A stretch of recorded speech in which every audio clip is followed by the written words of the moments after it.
Warahmatullahi taala wabarakatuh dan salam sejahtera. Tuan Yang Di-Pertua, Jelun ingin mengambil bahagian di dalam perbahasan menjunjung kasih terhadap Titah Duli Yang Maha Mulia Sri Paduka Baginda Yang Di-Pertuan Agong sewaktu Baginda Tuanku merasmikan sidang Dewan Rakyat Penggal ketiga Parlimen ke-14 pada 18 Mei 2020. Berkait dengan para 25 titah ucapan Sri Paduka Baginda Tuanku mengenai rumah mampu milik, saya ingin memohon Kementerian Perumahan dan Kerajaan Tempatan perjelaskan kenapa keputusan pemilihan pemohon dan penyerahan kunci rumah PPR Air Hitam di Jelun masih belum dilakukan, walhal senarai telah dihantar oleh Kerajaan Kedah sejak hujung 2019 lagi. Projek perumahan rakyat itu telah awal siap dibina oleh kontraktor. Saya telah mengiringi Menteri Perumahan dan Kerajaan Tempatan sendiri melawat pembangunan itu setelah ia siap. Senarai pemohon yang diluluskan oleh Kerajaan Kedah juga telah diserahkan kepada Kementerian Perumahan dan Kerajaan Tempatan, tetapi tiada apa-apa respons daripada kementerian. Rakyat semakin marah kepada kerajaan negeri dan persekutuan. Sambil-sambil itu, tiada juga keputusan daripada KPKT untuk mengawal keselamatan PPR tersebut, sehingga kan kini pagar sudah dipecah oleh pihak yang tidak bertanggungjawab. Perkara yang sama juga berlaku kepada PPR Alustar yang siap lebih awal dari PPR Air Hitam. Saya harap KPKT akan ambil tindakan segera untuk menyerahkan kunci kepada pemohon-pemohon yang berjaya. Tuan Yang Di-Pertua, semenjak menularnya pandemik COVID-19, negara diletakkan di bawah perintah kawalan pergerakan yang tentunya telah berjaya menghalang daripada tersebarnya wabak ini menjangkiti lebih ramai rakyat kita. Dan kita ucapkan setinggi-tinggi tahniah dan terima kasih kepada semua kaki tangan kerajaan, khususnya yang berada di barisan hadapan, mendedahkan diri mereka kepada jangkitan sambil merawat pesakit. Sambil itu, kita juga sedar bahawa PKP memberi kesan yang besar kepada ekonomi. Ramai rakyat yang terjejas pendapatan. Banyak juga perniagaan yang menghadapi tekanan. Ramai ahli parlimen telah menyentuh mengenai impak buruk pandemik ini terhadap industri pelancongan yang merangkumi sektor pengangkutan, hospitality, peruncitan, restoran dan lain-lain. Malah sektor minyak dan gas juga turut terjejas. Sektor pembuatan komponen dan peralatan penerbangan, termasuk yang beroperasi di Malaysia ini, turut menerima impak. Akibat daripada semua ini, peluang pekerjaan juga akan berkurangan dan kadar pengangguran akan meningkat apabila pekerja dihentikan kerja. Kini kadar pengangguran pada tahap yang amat membimbangkan, dibebani pula oleh syarikat-syarikat SME yang terpaksa memberhentikan pekerja-pekerja mereka. Antara perkara penting yang perlu difikirkan secara serius oleh kerajaan ialah penggubalan undang-undang tambahan menangani kesan COVID.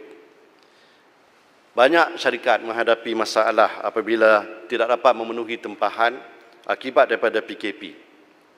Masalah seperti ini juga merentasi sempadan. Urusan import-ekspor juga menjadi kelang kabut bila barangan yang dihantar dan telah dibayar tidak sampai dalam tempoh yang dijanjikan akibat terhentinya sektor pengangkutan. Kalau melibatkan bahan makanan yang mempunyai tarikh luput, kita boleh bayangkan apa kesannya. Di kebanyakan negara lain, isu ini telah cuba ditangani di awal bermulanya PKP. Ada negara yang mengisytiharkan bahawa walaupun PKP itu adalah arahan daripada pihak berkuasa, oleh kerana ia sesuatu yang tidak boleh dielakkan bagi mengawal penularan wabak, maka ia dianggap sebagai force majeure dengan izin. Ini membawa makna bahawa pihak yang kerugian akibat daripada PKP tidak boleh menyalahkan rakan perniagaan yang tidak dapat memenuhi tempahan itu. Saya ingin menyarankan Dewan ini membahas perkara ini secara terperinci dan meluluskan pindaan kepada Akta Syarikat 2016 iaitu Akta 777 bagi mengurus keadaan seperti ini. mungkin akan ada juga pihak-pihak yang akan mengambil kesempatan dengan keadaan ini bagi mengelak dari membayar atau melengah-lengahkan bayaran walaupun mereka sebenarnya mampu membayar. Maka sebuah jawatan kuasa khas yang boleh meneliti kes-kes seperti ini perlu diwujudkan oleh kerajaan. Banyak contoh dari negara asing boleh kita ambil sebagai panduan bagi menangani kes-kes seperti ini. Selain itu, di peringkat persekutuan dan negeri, ada keadaan di mana tempoh 6 bulan yang biasanya diberikan untuk pemaju mengemukakan pelan perancangan pembangunan tidak dapat dipatuhi kerana PKP.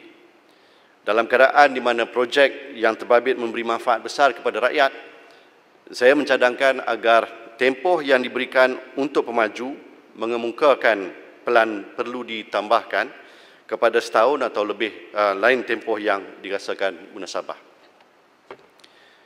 Tuan Yang Di-Pertua,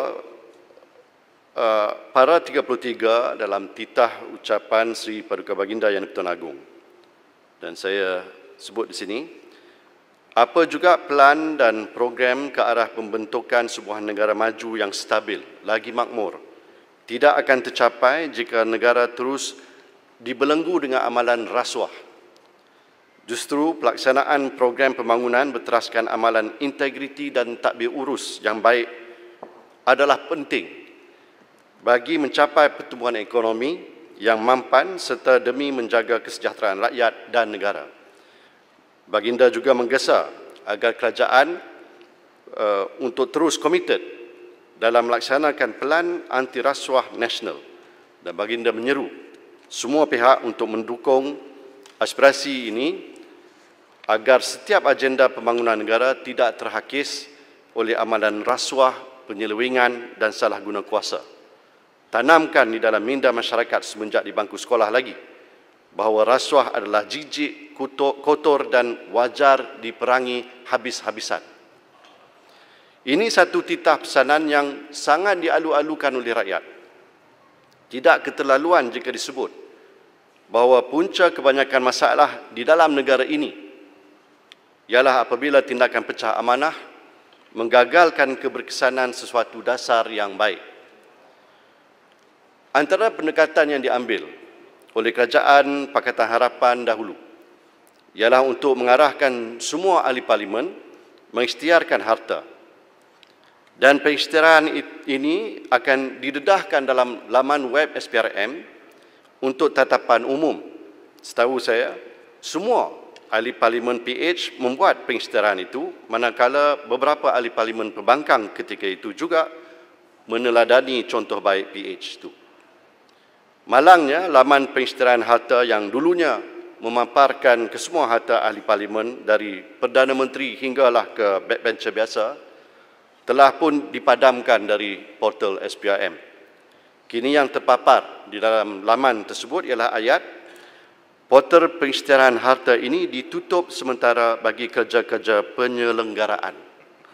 Minta laluan. Setiawangsa. Oh ya, silakan. Terima kasih Jerlun. Apa pandangan Jerlun dengan kenyataan timbalan Presiden PAS yang kini menteri, tetapi ketika mereka pembangkang mengatakan Islam melarang untuk isytihar harta secara umum? Saya tak tahulah apa nak komen mengenai kenyataan tersebut, tetapi saya ingat niat kita di sebalik membuat pengisytiharan harta itu adalah baik supaya terdedah kepada pengamatan umum harta yang dipunyai oleh ahli-ahli parlimen. Dan ini saya ingat satu amalan yang baik. Jadi saya tak pasti apa sebenarnya pemikiran oleh pihak yang telah mengeluarkan kenyataan tersebut. Saya harap ia adalah kerana ini soal kenapa laman web tersebut tidak lagi menunjukkan senarai harta tadi. Saya harap adalah kerana ahli-ahli parlimen daripada Perikatan Nasional juga komited dan sedang sibuk menguruskan pengisytiharan aset mereka kepada SPRM seperti yang telah diumumkan oleh Yang Maklumat Pagoh minggu lepas. Sepatutnya portal SPRM menyatakan laman web itu sedang dikemas kini lah, bukan diselenggara.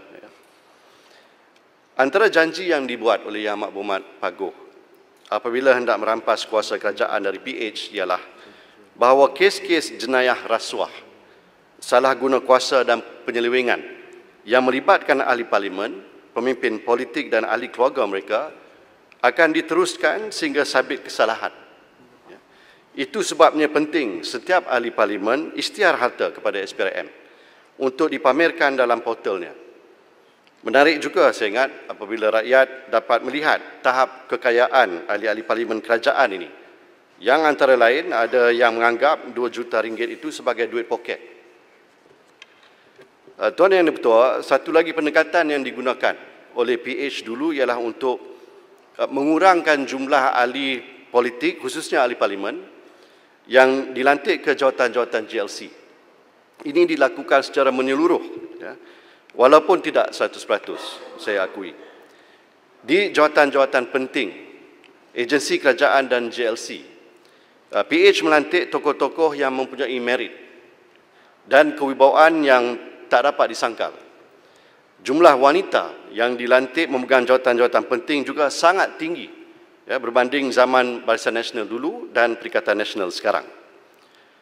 Secara keseluruhannya, ini menggambarkan bahawa PH begitu serius menegakkan integriti dan tadbir urus baik dalam kerajaan yang tidak membenarkan kepentingan politik mengatasi tanggungjawab dan peranan setiap institusi itu. Negara telah menyaksikan apa yang berlaku apabila tokoh politik diberi ghanimah untuk memegang jawatan penting seperti pengurusi dalam agensi dan GLC. Apa yang berlaku kepada Felda, Tabung Haji, Felkra, Mara dan lain-lain lagi. Tentunya kes yang terbesar yang mendapat liputan media yang terluas di seluruh dunia ialah kes kleptokrasi mega 1 MDB yang dikatakan melibatkan Yang Berhormat Pekan sendiri. Kesemua kes-kes ini disiasat oleh penguatkuasa seperti SPRM, PDRM, LHDN dan lain-lain lagi. Dan bukan mereka saja, malah agensi-agensi penyiasat beberapa negara asing turut terlibat dalam membongkar penyelewengan yang telah berlaku. Kesemua kes-kes ini melibatkan kehilangan wang bernilai puluhan atau ratusan juta, malah yang berbilion ringgit pun ada. Pada 12 Julai 2020, negara digemparkan dengan berita antarabangsa mengaitkan syarikat 1MDB dengan sebuah lagi kapal super yacht bernama Topaz yang kini ditukar nama kepada A+. Kalau kapal super yacht Equanimity yang dirampas dan dijual oleh kerajaan Malaysia dikatakan bernilai 126 juta dolar Amerika dan panjangnya ialah 91.5 meter, kapal Topaz pula bernilai 688 juta dolar Amerika dengan panjang 147 meter. Jabatan Keadilan Amerika Syarikat mendakwa syarikat 1MDB ini terlibat di dalam pembayaran semula pinjaman berjumlah 400 juta euro yang disalurkan melalui syarikat IPIC kepunyaan Emiriyah Arab Bersatu. Terbaru pada hari Khamis yang lepas, iaitu pada 16 Julai 2020, Tuan Yang Di-Pertua, pihak SPRM telah mengeluarkan satu kenyataan media mengumumkan bahawa pihak mereka telah memperolehi perintah interim Mahkamah Tinggi Kuala Lumpur untuk memohon pembekuan dana bernilai 340 juta dolar Amerika bersamaan dengan 1.452 bilion ringgit yang berada di dalam akaun escrow guaman Clyde and Company LLP di London. Dalam kenyataan tersebut, SPRM menyatakan antara lain bahawa berdasarkan hasil siasatan, SPRM percaya bahawa wang tersebut mempunyai kaitan dengan konspirasi penipuan antaranya melibatkan bekas Perdana Menteri Datuk Seri Najib Razak, Ketua Pegawai Eksekutif CEO Petro Saudi Tariq Obaid, Ahli Perniagaan Loh Teck Jo atau Jolo, serta individu berkaitan One Malaysia Development Berhad 1MDB dan anak syarikatnya. Apakah pengajaran yang boleh negara perolehi daripada semua ini? Ini semua dilakukan sewaktu pemimpin-pemimpin politik ini memegang jawatan tinggi dalam kerajaan maupun JLC. Jelas sekali mereka pecah amanah dengan mencuri dana yang sepatutnya digunakan untuk rakyat. Mereka juga memegang jawatan tinggi dalam parti pemerintah. Boleh? Silakan. Salah. Datuk Yang Berdua, terima kasih. Terima kasih, Jerlun. Saya berasa sedihlah dengan sikap yang ditunjukkan oleh Yang Berhormat.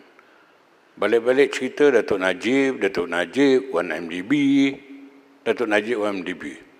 Dah jadi, orang kata tak ada modal lain dah. Rakyat pun tak boleh terima. Benda ni nak cerita pasal Yang Berhormat pun banyak. Ahli keluarga Yang Berhormat pun macam-macam cerita. Banyak kalau kita nak cerita. Ya tak? Buat duit berbilion-bilion, apa perniagaan pun. Niaga apa Yang Berhormat? Ahli syarikat. You on the board, beratus-ratus syarikat. Bila masa ni boleh menguruskan syarikat beratus-ratus tu? Ya Muhammad, jadi tak usahlah buat tuduhan. Tuduhan seolah menghakimkan. Biarlah mahkamah. Saya ucap terima kasih. Tunggulah masa. Yang Berhormat Pasir Buatlah aduan ke mahkamah. Wabi Pasir Salak. Ini balik-balik macam bapak dia juga. Tak habis-habis. Terima kasih. Saya mencabar Pasir Salak untuk membuat aduan kepada pihak mahkamah ataupun iyalah yang polis. ini yang Berhormat dia buat tuduhan kepada Datuk Najib pekan tak habis-habis ni. Kenapa tak hearing dia? Wabi Pasir Ini Salak. media asing lah, media itulah, inilah cerita. Kalau setakat innuendo saja. Innuendo apa? Kita ada gambar pun semua. Peraturan mesyuarat. Ahli keluarga you kita tak ada. Tolong duduk YB Pasir Salak. Terima kasih. Ada gambar juga kalau kita nak sebarkan. Ada Speaker proses. Peraturan mesyuarat. Tolong duduk. Saudara you sebagai ahli syarikat pun beratus-ratus. Ada. YB Pasir Salak. Tolong duduk. Tuan Speaker Peraturan mesyuarat. Tolong duduk. 36.5. Pasir Salak menyebutkan nama individu di situ. Saya harap tidak diulangi. Silakan YB Jalun. Saya ulangi tadi, jelas sekali mereka pecah amanah dengan mencuri dana yang mana tahu pecah amanah? How do you know? Untuk It's only a report, a story in the media. Bukan. It's hearsay. Ini soal Where? YB, tolong. Terima kasih. Dia menghakimi, Yang Berhormat menghakimi, menjadi judge. Tak boleh begini berterusannya, tak boleh. YB sila duduk. Politik tak matang ni. saya tak Habis saya berlaluan Tuan Yang Ketua. Siap. Mereka semua ni memegang jawatan tinggi dalam parti pemerintah. Ketika semua penyelewengan 1MDB berlaku, Pekan merupakan Presiden UMNO. Apa yang UMNO buat? Presiden UMNO so what? Pejam sebelah mata Pejam dan apa? kedua belah mata. Yang Berhormat. Presiden UMNO ke Perdana Menteri ke? Yang Berhormat. So what? Jangan kacau Jerlun. Yang Berhormat Jalun tidak memberi laluan. Kami yang soal kes ini secara dalaman dipecat dari jawatan kerajaan yang kami sandang dan dipecat dari parti. Malah Yang Amat Berhormat Pagus sendiri juga dipecat atas alasan melanggar disiplin parti. Lebih-lebih sangat menyoal kes duit berbilion yang masuk akaun peribadi Perdana Menteri iaitu Pekan. UMNO seolah-olah tidak termampu untuk menghalang pemimpinnya daripada melakukan jenayah mencuri wang rakyat. Yang Berhormat ada Kenapa di ini sini perlu pun kena tak UMNO. Kalau tak ada UMNO, you are nothing. You are nobody without UMNO. Then you should not fear me if I am nothing, Yang Berhormat. You know, without UMNO, you are nobody. Yang Berhormat.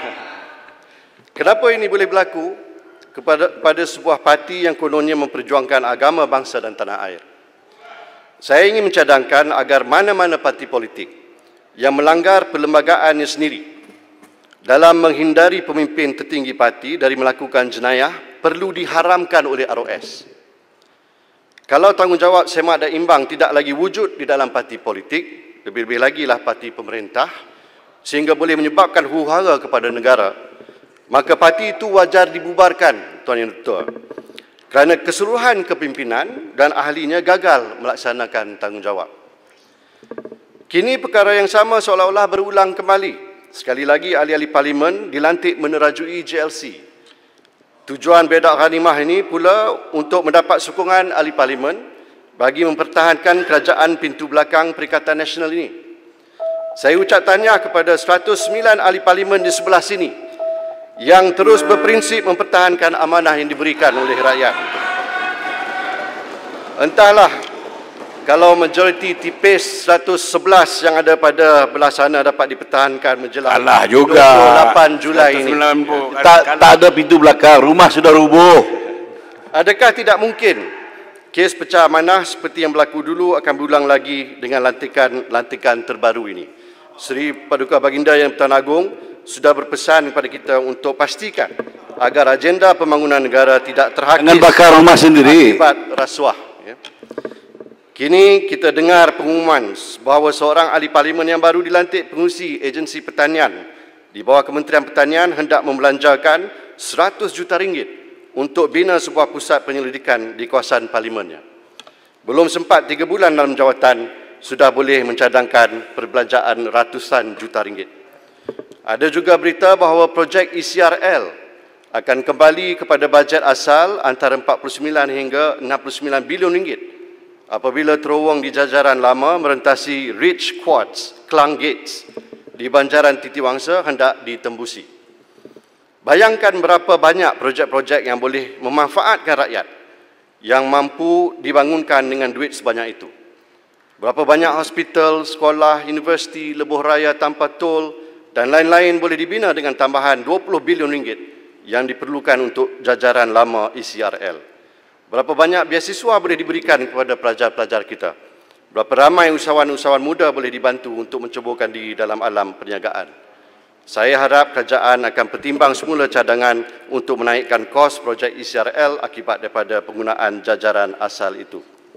Tuan Yang Dipertua, saya benar-benar berharap negara kita ini boleh ditadbir oleh sebuah kerajaan yang bebas rasuah, penuh integriti, berwawasan, hemah dalam perbelanjaan, sentiasa mengutamakan kepentingan rakyat dan cekap dalam melaksanakan apa yang dirancang. Untuk itu juga harapan rakyat. Kami bersedia menggalas semula tanggungjawab itu. Sekian, Jelun mohon penyokong usul menjunjung kasih terhadap Titah Duli Yang Maha Mulia Seri Paduka Baginda Yang di-Pertuan Agong. Terima kasih Yang Berhormat Jelun.